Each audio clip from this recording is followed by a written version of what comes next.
দশম শ্রেণীর ছাত্রছাত্রীদের সহজ পাঠ ইউটিউব চ্যানেলে স্বাগত জানিয়ে আমরা শুরু করতে চলেছি পাঠ্যসূচি অনুযায়ী দশম শ্রেণীর গণিতের প্রথম অধ্যায় অর্থাৎ এক চল বিশিষ্ট দ্বিঘাত সমীকরণ থেকে কোষে দেখি 1.2-এর 4-এর 18 নম্বর অঙ্কটা। 4-এর 18 নম্বর অঙ্কটা হচ্ছে সমাধান করো, যার স্টেটমেন্টটা হচ্ছে যে 1/x minus 1/x plus B equal to 1/a minus 1/a plus B, এবং বলা আছে যে x নট ইকুয়াল টু 0 এবং মাইনাস বি। দয়া করে নিজের সাবস্ক্রাইব বাটনটি ক্লিক করে আমাদের চ্যানেলটি সাবস্ক্রাইব করুন ও নোটিফিকেশন সবার আগে পাওয়ার জন্য পাশের বেল বাটনটি ক্লিক করুন। তাহলে সমাধান করার জন্য প্রথমেই আমরা সমান চিহ্নের বাম দিক এবং সমান চিহ্নের ডান দিকে বিয়োগ করে নেব। তাহলে বিয়োগ করতে গেলে প্রথমে যেটা আমাদের করতে হবে সেটা হচ্ছে যে লসাগু। তাহলে বাম দিকে যেটা লসাগু হচ্ছে সেটা হচ্ছে যে x into X plus B, X into X plus B. তাহলে লবে হচ্ছে এক্স প্লাস বি এবং মাইনাস এক্স, এবং ডান দিকে যেটা হচ্ছে সমান চিহ্নের সেটা হচ্ছে যে লসাগু এ ইন্টু এ প্লাস বি, এটা হচ্ছে যে লসাগু, এবং লবে হচ্ছে যে এ প্লাস বি মাইনাস এ। তাহলে তোমরা দেখতে পাচ্ছ যে প্লাস এক্স মাইনাস এক্স কেটে যাচ্ছে বাম দিকে, এবং ডান দিকে প্লাস এ মাইনাস এ কেটে যাচ্ছে। তাহলে লবে থাকলো বি বাই, আমরা যদি গুণ করে নিই তাহলে দেখব যে X square plus B X হচ্ছে। আবার ডান দিকে যদি আমরা দেখি তাহলে হচ্ছে যে উপরে হচ্ছে যে বি, নিচে এ স্কোয়ার প্লাস এ বি।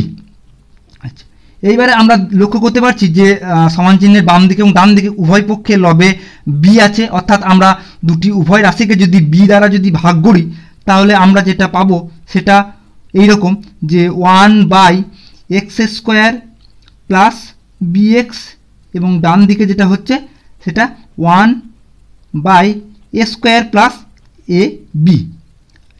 এবার যদি আমরা ডাইরেক্ট ক্রস মাল্টিপ্লিকেশন করে দিই তাহলে আমরা দেখব যে বাম দিকে X square plus B X এবং ডান দিকে হচ্ছে equal to A square plus A B. এবার ডান দিকের রাশিগুলোকে আমরা প্রথমে যেটা করব সেটা হচ্ছে যে বাম দিকে নিয়ে চলে আসবো। তাহলে বাম দিকে নিয়ে চলে এলে কি দাঁড়াবে আমাদের X square plus B X minus A square minus A B equal to 0।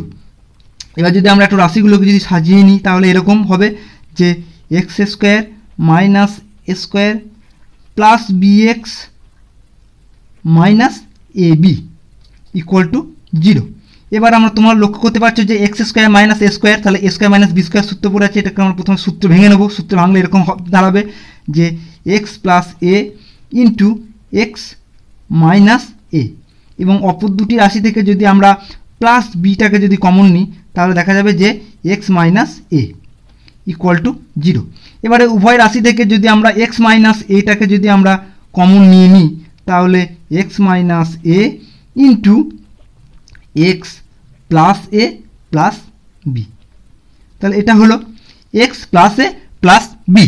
আচ্ছা, তাহলে এবারে তোমরা লক্ষ্য করতে পারছো যে x minus A into X plus A plus B এই দুটি রাশির গুণফল হচ্ছে যে 0, অর্থাৎ আমরা আগেই বলেছি যে দুটি রাশির গুণফল যদি 0 হয় তাহলে ন্যূনতম একটি রাশিকে 0 হতে হয়। যদি x minus A equal to 0 হয়, x minus A equal to যদি 0 হয় তাহলে এখান থেকে খুব সহজেই আমরা এক্স এর মান বের করে নিতে পারবো, সেটা হচ্ছে যে এক্স ইকুয়াল টু এ। আবার অপর দিকে অথবা যদি X plus A plus B equal to যদি 0 যদি হয় তাহলে এখান থেকেও আমরা এক্স এর মানটা বের করে নিতে পারবো, সেটা হচ্ছে যে মাইনাসটা কমন নিলে এ plus B.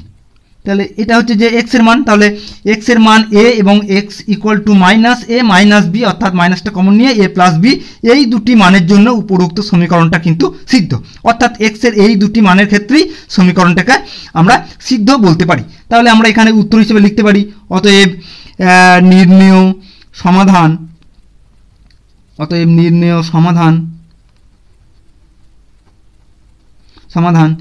x equal to এ এবং মাইনাসটা কমন নিলে এ প্লাস বি, দুটোই হচ্ছে যে সমাধান হিসেবে আমরা বলতে পারি। ধন্যবাদ স্টুডেন্ট, আজকে এই পর্যন্তই। পরের দিন আবার তোমাদের সঙ্গে একটা নতুন অঙ্ক নিয়ে দেখা হচ্ছে।